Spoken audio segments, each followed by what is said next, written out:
tiwa mkononi mwa waovu. The earth is given unto the hands of the wicked.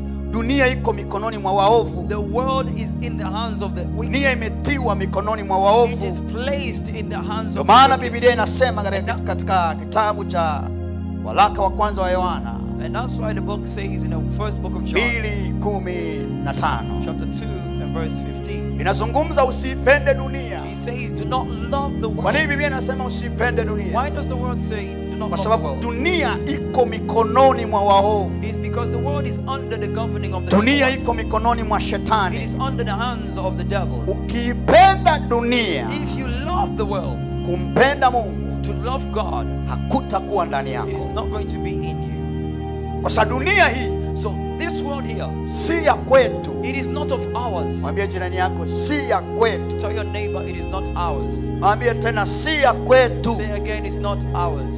Kwa hiyo dunia hii sio yetu. So this world is not ours. Kwa hiyo hatutakiwi kuipenda We're not dunia, supposed to like this world, kwa sababu dunia si ya kwetu. because this world is not ours. Sisi We, kwetu to us, ni mbinguni. it is heaven. Kwetu Us, ni mahali ambapo Yesu ameenda kuandaa makao. our place is the place where Jesus is Ndiyo preparing. nyumbani kule. That is where our home Huku is. si kwetu. This place is not our home. Huku sisi ni wasafiri. Here we just going and passing Kwa hiyo through. anasema msiipende dunia The Bible says do not love the wala world mambo yaliyoko katika dunia. or the